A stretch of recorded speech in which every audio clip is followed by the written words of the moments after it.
प्रशांतात्मा विगतभीः ब्रह्मचारी व्रते स्थितः मनः संयम्य मच्चित्तः युक्त आसीत मत्परः। प्रिय दर्शकों नमस्कार, एक बार फिर से उपस्थित हूं आप सबके सामने रविवार के बाद सोमवार के कार्यक्रम में। विवाह वाला संस्कार कल आपने देखा कि नहीं देखा, जाके जरूर देख लीजिएगा। उसमें बहुत कुछ तो नहीं बताई हैं चीजें, पर बड़ी महत्वपूर्ण चीजें बताई हैं। शुरू करते हैं आज का कार्यक्रम के आरंभ में बोले गए श्लोक का अर्थ भी बताने वाला हूं, और आज के कार्यक्रम में आपसे चर्चा करने वाला हूं नवम पंचम भकूट के बारे में। शुरू करते हैं आज का कार्यक्रम, कहीं नहीं जाना है।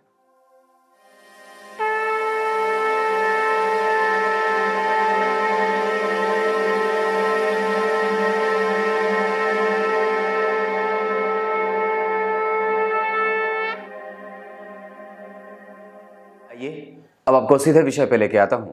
भकूट से संबंधित ये चौथा कार्यक्रम है। इस पे मैंने अलग प्लेलिस्ट बना दिया है, आप वहां से जाकर के भी देख सकते हैं।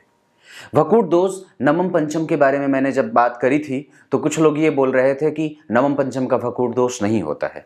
निस्संदेह नहीं होता है, लेकिन उसमें से किसी विभिन्न राशि के बारे में जब हमारा संबंध बनता है वर और वधुओं का, तो वहां पे वो भकूट दोष के अंतर्गत आता है।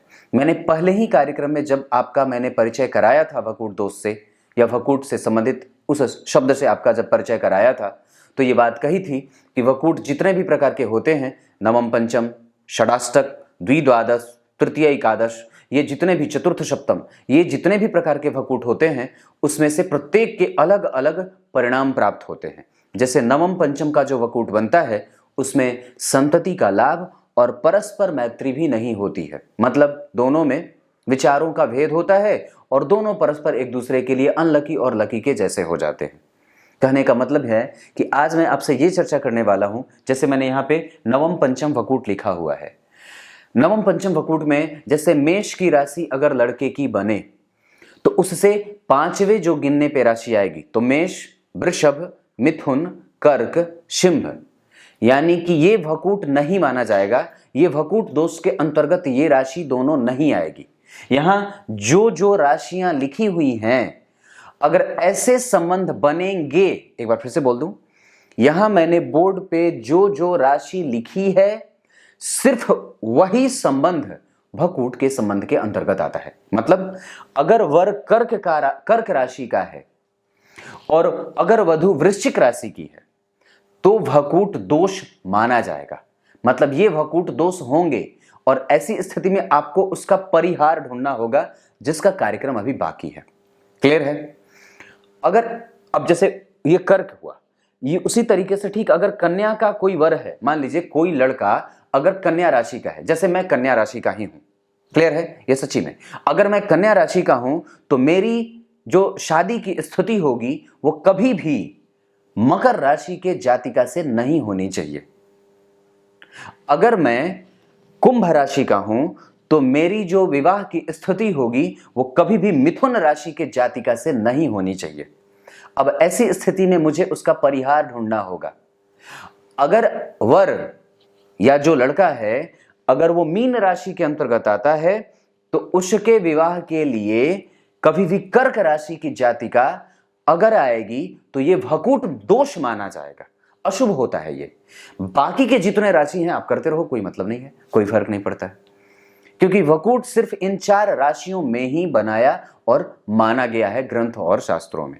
और इसको 36 अंक में से 7 अंक अकेले ये लेकर के बैठा होता है। मतलब अगर विचार करो कि अगर आप ये राशि से लड़की और लड़के का संबंध बन रहा हो तो भकूट दोष उत्पन्न होगा। अन्य में भकूट उत्पन्न नहीं होता है और वो सिर्फ देखा जाता है। कई बार हम सामान्यतया नवम पंचम के संबंध को भी भकूट कह देते हैं, जो कि अधूरी जानकारी की निशानी है। भकूट सिर्फ इन्हीं राशियों में बनते हैं जो बोर्ड पे लिखे गए हैं। तो कौन कौन से? वर कर्क का हो, कन्या का हो, कुंभ का हो और मीन का हो। और अगर वधु वृश्चिक की हो, मकर की हो, मिथुन की हो और कर्क की हो, तो ये भकूट दोष के अंतर्गत आएगा, अन्यथा नहीं आएगा। बस इतनी सी बात है। इसको बहुत ज़्यादा लंबा चौड़ा करके मैं आपको कन्फ्यूज़न में नहीं डालना चाहता। बस इतनी सी बात समझ लो। बाकी के जितने संबंध हैं वो विवाह किए जा सकते हैं। सिर्फ भकूट दोष इन 4 राशियों में ही लगते हैं, बाकी के नहीं। कुछ इसी तरीके से आज के कार्यक्रम का समापन करते हैं।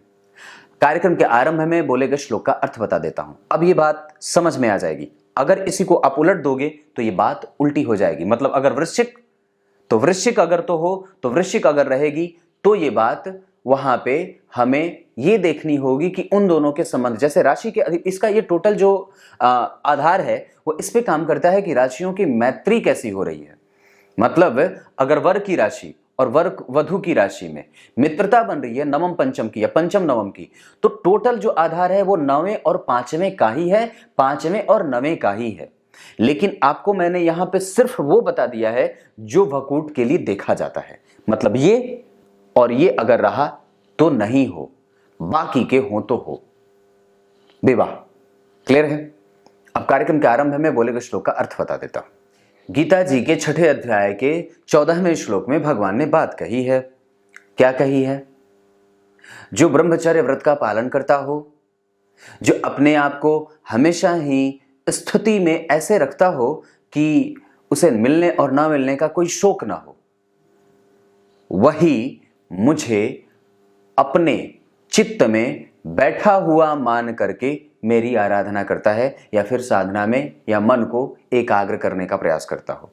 एक संत थे बड़े अजीब, वो हमेशा रोते रहते थे, हमेशा रोते रहते थे और ऐसे रोते थे कि रोते रोते इनके यहाँ पे निशान पड़ गए थे आंसुओं के। वो इतने भक्त से युक्त थे।